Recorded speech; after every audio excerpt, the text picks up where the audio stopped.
এই চরের ভিতরে কিভাবে মানুষে বসবাস করে দেখেন, কত কষ্টে বসবাস করে।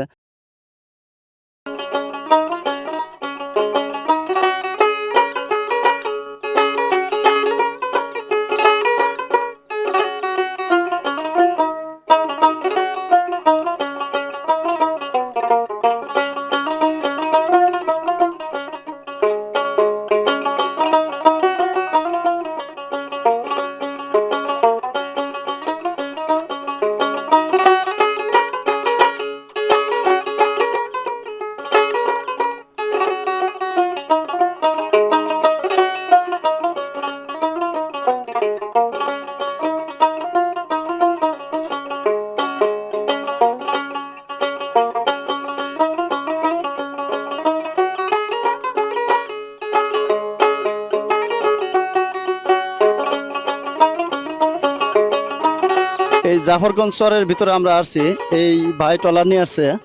আমরা এই ভাইয়ের সহযোগিতার কারণে আমরা এখানে আসতে পারছি।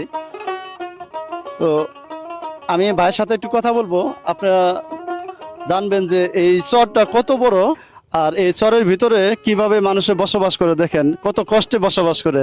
আসলে আমরা যারা মানে চরের বাইরে থাকি, মানে শহর অঞ্চলে থাকি, তাদের জীবন কিন্তু অনেক সুন্দর। আর আমরা চোখ দিয়ে যখন এই চরগুলো দেখি আমাদের কাছে অনেক সুন্দর লাগে। আর সুন্দর যে এতটাই লাগে যে শুধু দেখতে মন চায়। কিন্তু এখানে যে বসবাস করে যে লোকজন, তাদের যে কত কষ্ট, এটা কিন্তু কেউ জানে না, আর কেউ বুঝতেও চায় না। আচ্ছা, এখানে আপনারা কতদিন যাবত আসছেন? এতে আমার সালটা আসছে মনকে বস বোনার 4-5 মাস হয়েছে। আমি তো হবাই একদিন 4-5 মাস আগে আপনার ছেলে আসছে না? হ্যাঁ আর আপনার ঘর কোনটা? এইটা? হয়তো ভাঙা সুরিহান টাইনে নিয়ে এসে আচ্ছা, আপনারা কই থেকে আসছেন? কই থেকে, কোথা থেকে আসছেন? এই ঘর ওঠানোর আগে কই থেকে আসছেন? ওই যে হইলে আসছিলাম হইলো ইয়েথা, এই যে খাসপাড়া। ওইখানে কি ভাঙছে? নদী ভাঙছে? ভাঙে আর ই করছে, কারবার করছে আর কিছু তো নাই। আচ্ছা, এই পর্যন্ত আপনারা মানে নদী ভাঙছে যে আপনাদের কয়বার ভাঙছে? আমার 7-8 বার ভাঙলাম।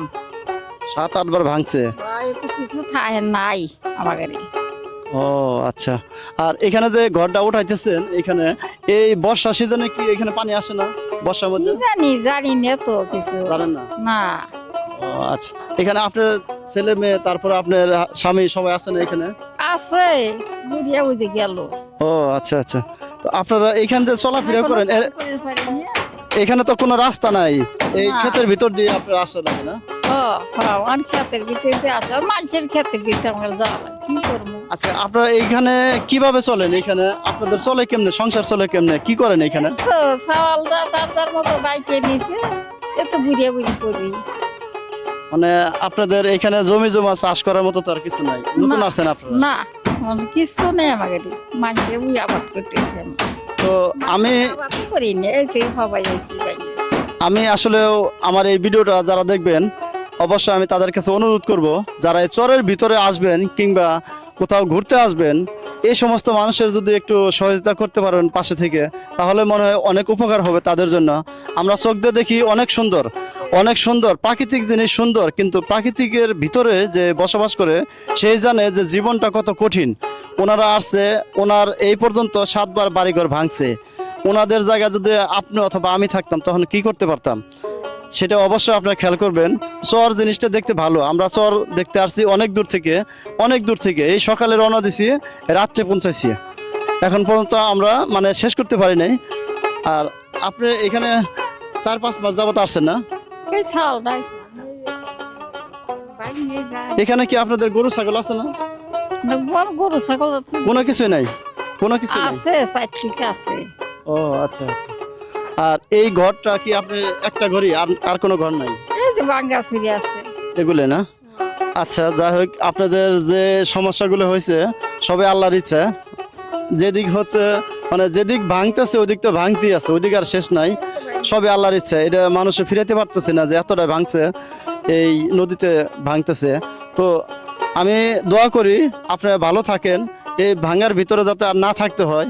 হয়তোবা এই ভিতরে এসে কেউ দেখে, আপনাদের কেউ সহযোগিতা করে হয়তোবা আপনাদের একটু সংসারটা একটু হাল ধরতে পারবে, একটু স্বচ্ছজনে সচ্ছলভাবে যেন চলতে পারেন, আর এই সংসারটা ভালোভাবে যেন চলতে পারে, মোটামুটি তারা খাইতে পারে, তাদের যেন একটা বসবাসযোগ্য হয়, আমি এইটাই আশা করব। তো আপনি ভালো থাকেন। হ্যাঁ, আচ্ছা ঠিক আছে। আচ্ছা আপনি দোয়া করেন, ঠিক আছে। আচ্ছা আচ্ছা আচ্ছা, আমি চেষ্টা করব যে আপনাদের এখানে আবার আসবো আরেকদিন, ঠিক আছে। আমি যতটুকু পারি আমি একটু হেল্প করব এখন। তারপরে আপনাদেরকে আমি অন্য এক কোথাও, মানে অন্য এক জায়গায় আপনাদের দেখাবো যে এখন সন্ধ্যা হয়ে গেছে, পুরা সন্ধ্যা হয়ে গেছে, আমরা এখন চলে যাব। তো সবাই ভালো থাকেন, সুস্থ থাকেন, সবাই আমার জন্য দোয়া করবেন। আর আমার এই ভিডিওটা যারা দেখবেন অবশ্যই শেয়ার, লাইক, কমেন্ট করে জানাবেন যে আমি এরপরে নতুন কোনো ভিডিও দেওয়ার জন্য জানি উৎসাহ পেতে পারি আপনাদের মাধ্যমে। আল্লাহ হাফেজ, আসসালামু আলাইকুম।